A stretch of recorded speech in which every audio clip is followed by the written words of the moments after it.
In today's session, we will discuss about what is a first aid kit and what should be included in it. These pictures look quite familiar, right? You might have either witnessed it yourself or you hear about these situations every now and then. Accidents can happen anytime to anyone, at home, at workplace, on road, in a park, playground, or even in school. In an emergency situation, we must act quickly. So, it's important that we all should be familiar with the first aid techniques so that we know what to do for different injuries if need arises. Also, we should always have a first aid kit ready.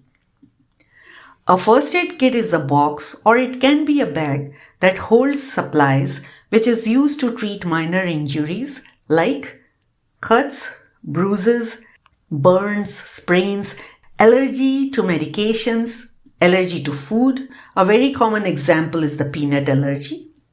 Also allergy to insect bites. From minor infection to more serious injury, a first aid kit is a must in every home and school.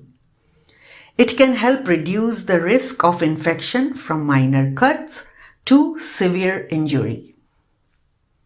The question that comes in our mind is, what should be included in a first aid kit that would help us during these unpleasant situations? Well, let's have a look. This is an emergency first aid kit. It has a Red Cross logo on it, but as I said before, it can be any bag or a box. You don't have to buy a box that has the name and the logo printed on it. You can always write the name with a marker or a sketch pen. What's interesting about this particular box is that it has a list of content printed on one side. This list is quite helpful as it tells us everything that we have inside here. It also reminds us to replace any item after they are used up. Okay, let's open it.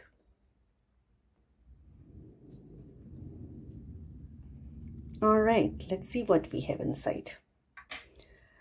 Looking at the present day situation, first thing is what's most important is that we need to have a mask, preferably N95.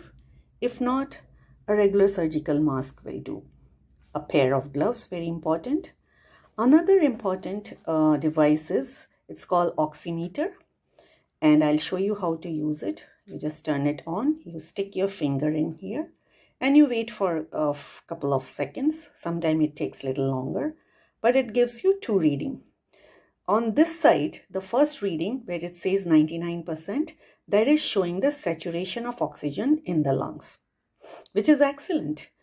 Anywhere above 90% is normal for adults. On the other end, it shows the pulse rate. Okay, it's still counting, it's going down. So this is called, again, oximeter.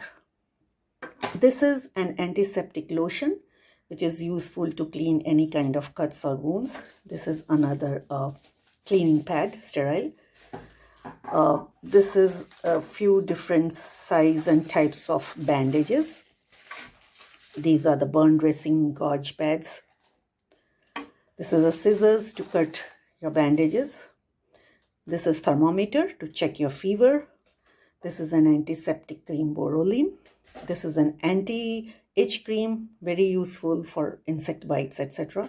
This is a pain relieving gel, a small band-aid for small cuts, a fever reducing medicine, which is Crocin, pretty safe to use, some swabs, etc. And also another important thing is that we should always carry the emergency contact number, the doctor's number, ambulance number, contact number of any close friend or relative. And of course, a notepad and a pen to take any kind of notes. So you see how important this is. The first aid box, everybody should carry this, keep them in their home as well as in school.